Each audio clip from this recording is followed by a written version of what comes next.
Muchas gracias. Pues bueno, como si es que ya han venido a otros conciertos que hemos ofrecido con este ensamble, pues sabrán que todos somos parte de la orquesta sinfónica, por supuesto, y que fue gracias a la motivación del maestro Jorge Presa. Él es el que siempre nos está animando a hacer. Y bueno, el formato que él trabaja es algo muy interesante, porque cada vez que hacemos música nunca es para un quinteto en específico. Quizás él lo pensó en un principio para un quinteto, pero hemos hecho muchas cosas con alientos o con menos instrumentos, a veces solamente un trío, con trabajo cello, violín, hemos hecho algunas sonatas. Y bueno, así es como él tiene esta gran inquietud de hacer música. ¿Hace cuántos años, maestro, empezamos? Hace ya 10 años, que fue el primer programa. ¿Te acuerdas que tocamos la primera vez? Bueno, la primera vez se realizó una intervención en el Festival Guanajuato Sí Sabe, Festival de Gastronomía, donde la chef Carla Chapero, que trabajaba conmigo en el restaurante Casa Bordales, me invitó, dice: voy a dar unas conferencias de gastronomía, me gustaría que realizaras con compañeros de la orquesta. Le dije sí, así que formé esta agrupación desde aquel entonces con música de Telemann, de una colección que se llama Tafel Music, esa música para la comida, a veces para los banquetes de los reyes y todo eso.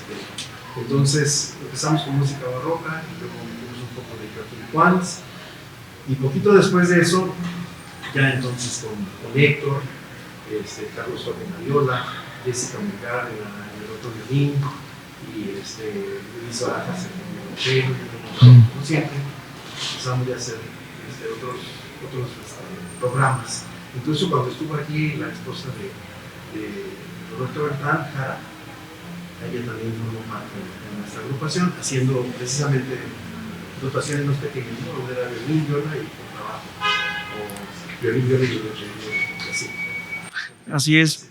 Pues el ensamble ha cubierto mucho repertorio, desde música barroca hasta obras grandes. Hicimos Schubert, hicimos octetos de Beethoven, y bueno, en esta ocasión un poco más aventurados hacia la música del siglo XX, con un compositor que se presenta esta noche, que están tratando de hacer el enlace, el maestro Seaman, Samuel Seaman, quien resulta ser un catedrático de la escuela en Nueva York, Juilliard. La escuela Juilliard, es maestro del departamento de composición.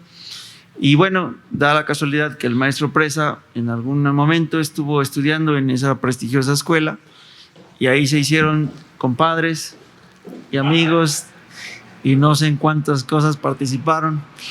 Y bueno, con gusto, el maestro Jorge por muchos años me viene diciendo que vamos a presentar este quinteto, y no se había hecho por una o por otra razón. Ya verán ustedes que el maestro Seaman tiene un carácter muy característico, no es totalmente como música tan experimental, es bastante digerible, tiene unos ritmos muy jazzísticos, incluso un poco de rock o tango. Es una fusión entre una música bien colorida en el aspecto rítmico y en el aspecto armónico, tal vez. Bastante brillante. Y bueno, es una de las obras que presentaremos al final junto con el quinteto de Bottesini, un quinteto muy bonito, muy romántico, muy al estilo italiano, el periodo romántico. Bottesini, pues si ustedes saben un poquito de su historia, fue un gran contrabajista, muy famoso, le decían el Paganini del contrabajo. No solo por el ser italiano, sino porque era muy muy bueno, y era un músico muy natural, muy talentoso en todos los aspectos. Parece que de muy joven, como de 11 años, tocaba los timbales ya en una orquesta. Su papá era músico, lo instruyó muy bien desde pequeño. Después tocaba el violín, y no continuó en la carrera de violín porque desafortunadamente estaba en una familia de escasos recursos, y la beca que le ofrecieron en el Conservatorio de Milán fue como contrabajista, pero esto no lo detuvo para nada, sino que él se hizo un gran contrabajista, muy virtuoso. Aparte, muy prolífico en la composición, por lo menos una docena de óperas, cuartetos de cuerda, mucha obra para canto y por supuesto mucha obra para contrabajo. Ya tenemos al maestro Seaman Bueno. en línea. Vamos a ver si nos escuchas, Samuel. Sí, hola, ¿cómo estás? A ver. ¿Sí me oyen? Sí. Fuerte y claro. Perfecto, magnífico, gracias. De momento no los veo, estoy viendo nada más la lámpara y el techo. A ver, así quizás. Oh. Sí, se va. Ándale. Si quieres los sostengo aquí. Gracias. ¿Qué tal así? ¿Es mejor? Sí, está mejor, sí. Aquí apoyo. Oh, sí. Ahí está, todavía mejor. Eso sí, ahí está, fabuloso. Muchas gracias, Samuel. Nos gustaría saber por qué compusiste este quinteto, incluyendo al contrabajo. Sí, excelente pregunta. Resulta que yo tengo un amigo, un colega compositor, un poco más joven que yo, que es profesor de composición en una universidad del estado de New Jersey. Y él tiene un colega, o en esa época tenía un colega, porque de esto ya pasaron unos añitos, un colega que era el director de un programa que se llamaba el Concert Artist Program en esa universidad, en King University. Y este hombre, director de ese programa, es contrabajista. Se llama Anthony Shelba, este contrabajista, y de hecho creo que fue el primer contrabajista en sacar un posgrado en Juilliard. Él se graduó del posgrado como contrabajista hace muchos años. Y se dio a la misión de tratar de propiciar la composición de obras de cámara que incluyeran el contrabajo. Entonces, siendo el director de este programa lo que hacía era periódicamente cada 2 años atraía o contrataba, digamos, a un compositor residente. Entonces a mí me tocó ser compositor residente en el año 2010 y mi papel como compositor residente era que me iban a encargar 2 o 3 obras de cámara que se iban a estrenar en la sala de conciertos bellísima que tienen en ese lugar. Y la condición, no, más que la condición, la práctica era, el hábito, la costumbre era que las obras iban a incluir un contrabajo. Así fue como surgió, es decir, ojalá pudiera yo tomar crédito totalmente personal de que a mí se me ocurrió, que yo fui el que traté de promover el contrabajo, pero fue idea de Anthony. Y me encantó a mí la idea, porque a mí, por cierto, me gusta muchísimo el contrabajo. Entonces recuerdo que escribí al menos 2 obras de cámara y ambas tienen contrabajos. Una de ellas es para piano y cuarteto de cuerdas, pero con solamente un violín, una viola, un cello y un contrabajo, más el piano. Y la otra obra es la que ustedes van a escuchar esta noche. Es una obra para quinteto de cuerdas, en que lo que tenemos es el cuarteto de cuerdas convencional más el contrabajo. Esa es la historia. Supongo que esto responde a tu pregunta. Completamente, Samuel. Muchas gracias por responderla. Yo me siento muy honrado, puesto que te conozco hace más de 40 años y cuando estuvimos juntos, tú estudiando composición y yo estudiando con Jan Schaefer el contrabajo en Juilliard, pues no se me venía a la cabeza que algún día fuera a tocar una composición tuya y que fuera para contrabajo y otros instrumentos de cuerda. Entonces, muchas gracias por esa respuesta. Efectivamente, Por eso te contacté antes de la pandemia, a fin de poder conseguir pues alguna obra que hubieras escrito para esta dotación, como le llamamos, de 2 violines, viola, cello y contrabajo. Entonces, aparte de eso, pues estaremos esperando, yo creo que mis compañeros también estarán de acuerdo en que estaremos esperando la otra obra de piano. Me vas a pasar el enlace o la dirección para solicitarla a tu editorial, a fin de que podamos también ponerla y a ver si en una de esas vienes a Guanajuato, como lo hiciste hace 12 años, cuando se estrenó una obra tuya durante el Festival Cervantino en el Templo de la Compañía, ¿recuerdas? Que sí lo recuerdo, claro que lo recuerdo. Imposible olvidarlo. Fue muy emocionante desde todos los puntos de vista y debo decir, esto no es nada original, que a mí me encanta Guanajuato y siempre que puedo ir, pues voy a ir. Es una joya ese lugar, absolutamente una joya. Y me hubiera encantado estar ahí presente esta noche también, pero esta vez no fue posible. Pero bueno, menos mal que tenemos esta tecnología y lo podemos hacer. Me atrevo a comentar otra cosa sin esperar a tu pregunta. Yo me enamoré del contrabajo como instrumento de cámara, no digamos como parte de la orquesta, etcétera, como instrumento de cámara.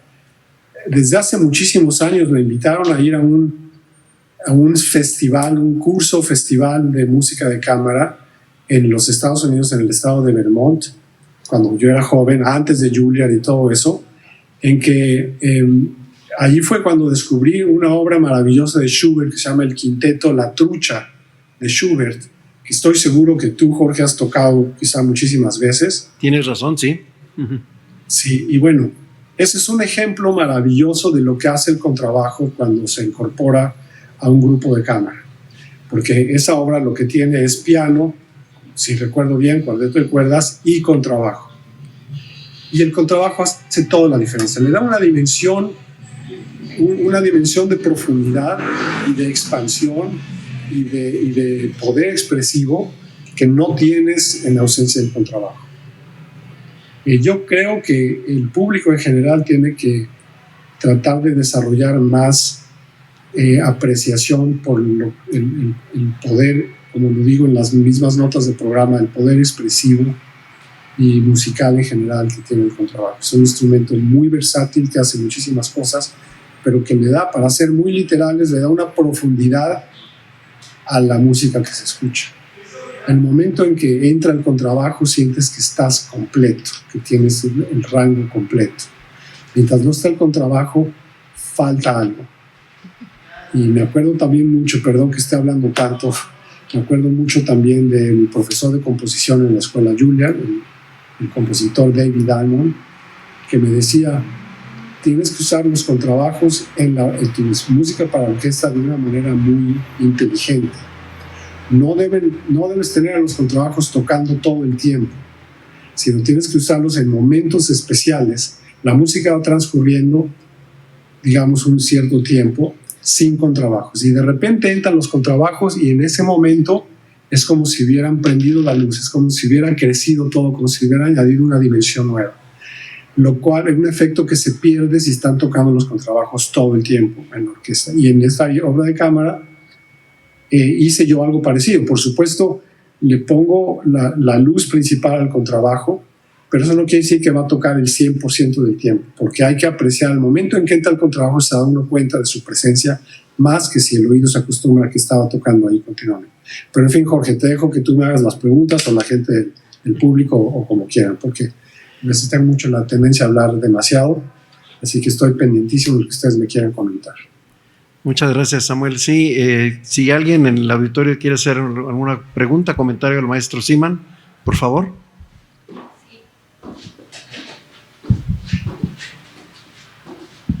Gracias, buenas noches. A mí me surge, ahora que usted hace el comentario de cómo se tiene que encontrar el momento preciso para que entre el contrabajo, entonces, ¿cómo hacer que cada instrumento tenga ese momento que usted dice que el contrabajo lo logra y se prende la luz? Entonces, ¿cómo hacer que también todos los instrumentos tengan una armonía tal que también nosotros los escuchas tengamos como ese momento para cada uno de los instrumentos en un ensamble?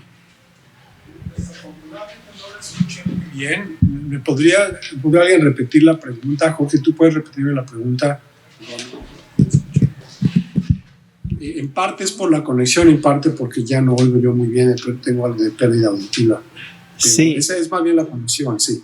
Sí. Lo que pasa es que cómo determinas, así en pocas palabras, dónde entra el contrabajo para que luzca más, para que tenga la presencia de la que has hablado. Sí, sí. Bueno, la respuesta a la pregunta es la siguiente, así como lo veo yo. Cuando yo escribo una obra, o en general las obras musicales que aprecio, son obras que a medida que las vas escuchando te das cuenta que llevan una cierta dirección. Si no están estancadas, no están atoradas en un lugar, sino que escuchar una pieza de música, en el mejor de los casos, es como lanzarse a un viaje, es como desplazarse. No se trata de quedarse estático. Entonces hay una línea en que la pieza va avanzando y se siente que va subiendo la intensidad o que va bajando la intensidad o que sube la tensión o que se relaja la tensión. ¿Me explico? Es decir, no se trata de que las cosas se queden y que se sienta que no pasa nada, que estamos en un mismo lugar. Entonces, el contrabajo entra en el momento en que literalmente se antoja que haya más amplitud. Así es como lo decido, es decir, la pieza empieza o el movimiento empieza y puede ser que empiece desde el principio con el contrabajo, pero tarde o temprano el contrabajo desaparece, oímos al resto de los instrumentos y se siente que la música va creciendo, que va la sensación de que va a alcanzar una especie de llegada, una especie de clímax, y para que ese clímax se alcance de la mejor manera posible, o cuando estamos por llegar o por acercarnos, en ese momento entra el contrabajo. Pero esa es una respuesta, digamos, muy intelectual, de pensar cuándo sería un momento de que entre el contrabajo. Pero por otro lado, la verdad es que a la hora de escribir se vale uno muchísimo de una intuición, de la intuición. La palabra que yo escogería es ¿en qué momento se antoja que entre el contrabajo? Sabiendo que está ahí, la música va transcurriendo, la vas escribiendo, la pruebo en el piano y de repente digo, ahora es el momento en que siento que necesito un contrabajo. Y en ese momento lo pongo, ¿sí? Espero que cuando escuchen la obra noten esto que les estoy diciendo, que cuando van a notar una diferencia clarísima cuando el contrabajo está tocando y cuando no está tocando. Y no quiero decir que cuando no toca la música deja de ser atractiva, por supuesto, no estoy diciendo eso. Lo que estoy diciendo es que cuando entra el contrabajo te das cuenta de esta dimensión tremenda que aporta el contrabajo. Sí, espero que eso haya respondido a la pregunta. Muchas gracias. Gracias, maestro Siman. Gracias a los que están aquí con nosotros, del público que nos va a escuchar en unos momentos más. Vayan hasta allá, hasta tu hogar, con tu esposa Nancy. Nuestros saludos, nuestro agradecimiento por las palabras que nos has dado y los comentarios específicamente sobre tu manera de escribir el contrabajo para las obras que ya nos contaste de música de cámara. Y gracias de nuevo por hacer música tan fabulosa, tan rítmica, tan especial. Nos gustó mucho, a la vez que el Bottesini también nos gusta mucho, pero mis compañeros y yo hemos opinado que esta es una obra genial que vale la pena tocarse bien y disfrutarse. Muchas gracias, Samuel. Saludos hasta allá, a donde estás, en Nueva Jersey. En Nueva York, sí. Muchísimas gracias. Gracias a todos. Gracias. Espero que disfruten el concierto, disfruten todo el concierto, la pieza de Bottesini, la pieza mía. Y es un estreno en México, a pesar de que la escribí hace muchos años, nunca se había estrenado en México. ¿Y saben por qué se va a estrenar? Gracias a Jorge, que fue iniciativa de Jorge. Así que yo le agradezco muchísimo. Y me dio muchísimo gusto verlos y saludarlos y que estén todos muy bien. Y gracias, Jorge. Muchísimas gracias. Gracias, Samuel. Buenas noches. Bueno, pues ¿tienen alguna pregunta o pasamos ya a la sala de conciertos? Yo necesito practicar un pasajito. Por cierto. Bueno, muchas gracias a todos por estar aquí. A todos, gracias. Y muchas gracias. Los esperamos en otras ocasiones. Gracias.